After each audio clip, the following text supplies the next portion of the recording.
Welcome, everyone. This is week 9. We're looking at education and inequality.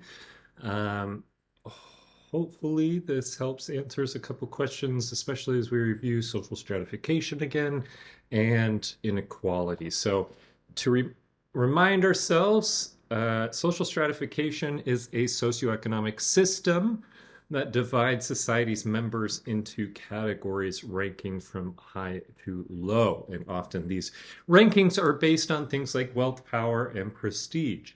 Um, we have looked at the book at how the US often states that it is a meritocracy, even though we have seen that it is not quite a meritocracy. But the idea of a meritocracy is that the stratification system divides society into categories based on their merit, based on how hard they work, based on how intelligent they are, etc.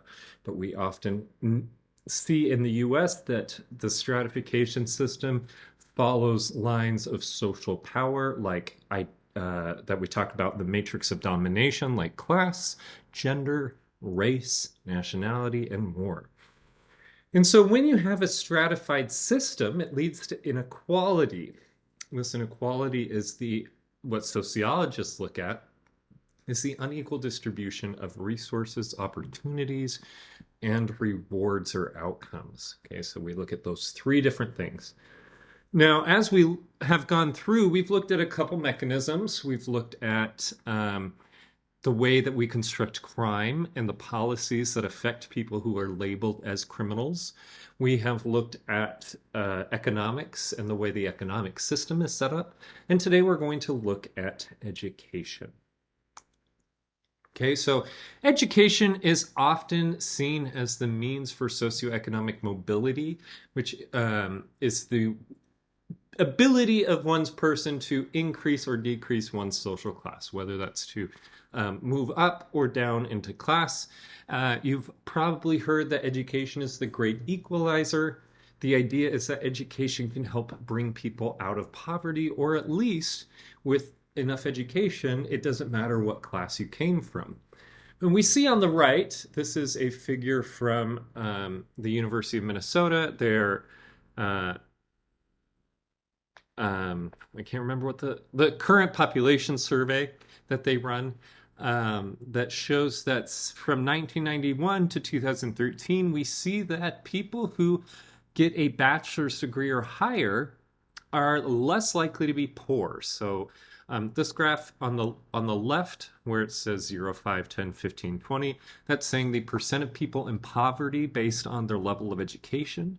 And so in 2013, only 5% of people with a bachelor's degree were in poverty. 11% of people who did some college but did not finish were in poverty. 14% of people who only got their high school diploma were in poverty, whereas people who did not finish high school were 28% of them were in poverty. So what this figure is showing is that education does sort is part of the mechanism for social stratification, right? That it helps determine who is in poverty and who is not. Now, there's a debate on whether people in poverty are less likely to finish high school, or if not finishing high school is more likely to put you in poverty. And generally, scholars say that both are true. That people in poverty, it is harder to finish high school, and if you do not finish high school, you are more likely to stay in poverty. So how has education become a mechanism for inequality? So the book covers a couple things. We won't go into each of them here, but here's a couple, from funding to tracking to the hidden curriculum, cultural capital, and credentialism. These are all topics and things from the textbook. If you have questions about any of these, let me know. I think it's pretty self-explanatory each one, but if you have questions, let me know. What I wanted to go over was the extra readings beyond the textbook that we had. So first, there was the racialized organizations. This is a summary piece. So Dr. Ray talked about racialized organizations in a separate piece that is very detailed and dense, and worked with a couple of medical scholars to talk about how medical school is a racialized organization. And it sums it up fairly nicely, I think, in a shorter and easier to read document than his original. But to start with, he talks about structural racism is a form of racial bias that's embedded in laws and social relations. So it's not something that individual people um, do on purpose, right? It's not that it is racists actively trying to discriminate, but the way that laws and social relations function produce a racial bias. And he says this also happens at the organizational level. So, racialized organizations is his term to describe how structural racism operates through organizational processes that privilege certain racial groups at the expense of others. And so the idea is that seemingly race neutral structures impact the educational experiences and outcomes of racial and ethnic minorities when we look at medical schools as racialized education. So let's look at what he's trying to say. They focus in this piece on four broad areas that seemingly race neutral structures impact racial and ethnic minorities. First is admissions, that there are disparities in MCAT performance because of the disadvantages faced by racial and ethnic minorities. And this leads them to not be able to attend the most prestigious medical schools. The MCAT is often the admissions criteria that is easiest to use and weeds out most of the people. And so if you have a group of people by race or ethnicity that are disadvantaged when taking the MCAT, then it already produces a racial impact in admissions. Second, we have culture and climate. They talk about the doctor dynasty. So those with physician parents are often learning the norms and values of the medical profession and thus have less difficulty in medical school because they're already habituated and socialized into the medical community. So those who do not have doctor or physician parents have a harder time entering the culture of medical school. And since historically most physicians are white, this privileges white folks in general. They also talk about racial stereotyping and microaggressions throughout the medical schools, and even some implicit discrimination in evaluations and grading that often, despite similar answers, racial and ethnic minorities will receive lower evaluations. Third, we have mentorships that racial and ethnic minorities are less likely to get mentors, and those mentors that they do get are usually less effective. Part of this is because there are not many ethnic or racial minorities in medical schools, making it that their mentors are less likely to understand what they've gone through, less likely to understand what they need to do to be able to succeed. And finally, awards and honors that despite similar rates of academic performance, racial and ethnic minorities are less likely to receive honors and less likely to be promoted in various ways. So even though none of these processes have explicit racial discrimination, the ways in which the schools operate, the decisions made, the processes tend to disadvantage racial and ethnic minorities, making it a racialized organization. Now, you also, for those in group one, you'll also watch Monique Morris's TED Talk, which is based on her work called Push Out. There is both a movie and a book called Push Out, in which she discusses is how Black girls are overrepresented in school discipline throughout the US. She talks, so meaning that in grade school, Black girls are more likely to be disciplined than other girls of different races. And she argues that this is because of a couple of things. First is age compression, that Black girls are seen as more adult-like than their peers. They need and this makes people assume that they have more experience with sex, that they are more likely to be having sex, that they need less empathy, and that they need more punishment in order to um, push them on the right track. It also she also dis Dr. Morris also discusses cultural norms of dress and hair and how they're often um, culturally designed to reflect white hair, and thus not having that kind of hair often leads to punishment of black girls. And so a lot of times these are not specific rules in schools that say black girls must be disciplined more or black girls are more likely to have sex. These are cultural norms embedded in the schools that lead to an overrepresentation of school discipline and criminalization. This is another way of looking at schools as racialized institutions that implicitly reproduce racial disparities rather than provide the means for the great equalizer. Now, group two is looking over the moral panic of critical race theory, and there's a couple ways in which this is going to lead to inequality. But first, let's go over the myths and reality of critical race theory. So on the left, we have Christopher Rufo's idea of critical race theory. You've read the New Yorker piece that spotlights Rufo's ideas and why he's attacking critical race theory, but he sees it as or at least argues it as a super extreme Marxist idea that segregates the races. It creates guilt for white people. It's kind of reverse racism. It's an attack on American values of meritocracy, and argues that there are racist structures rather than you have to work hard to get ahead. And he argues that it's better that we focus on excellence rather than diversity. The exclamation point equal signs is a coding way of saying does not equal. So what he says is diversity does not equal excellence, and that any push for diversity is always going to come at the cost of excellence. And the foundations of critical race theory are very different.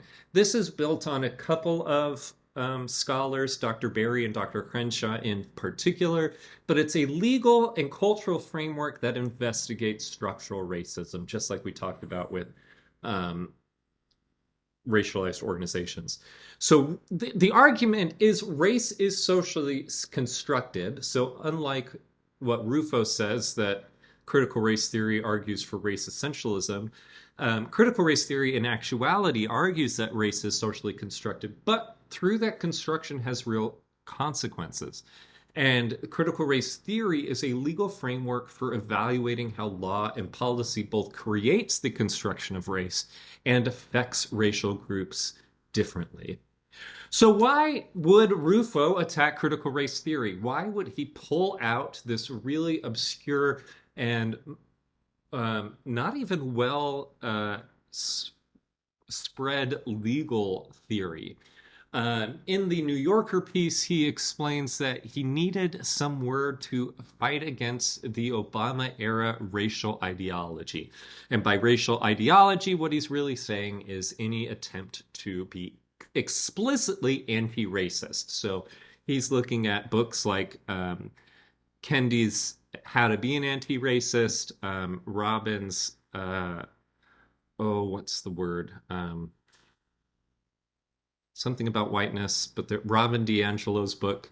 In any case, he's saying we need to fight this racial ideology that you have to be explicitly anti-racist, that you have to look inside and take away the racism, and that the idea that there is any structural inequality. And he says that political correctness wasn't working anymore, cancel culture wasn't working anymore, woke is too broad, doesn't really specify this racial ideology specifically. So he says when he found out about critical race theory, he says its connotations are all negative to most middle-class Americans who see the world as you should be creative rather than critical, individual rather than racial, and practical rather than theoretical, and says altogether the phrase critical race theory is connotes a hostile, academic, divisive, race-obsessed, poisonous, elitist, anti-American idea.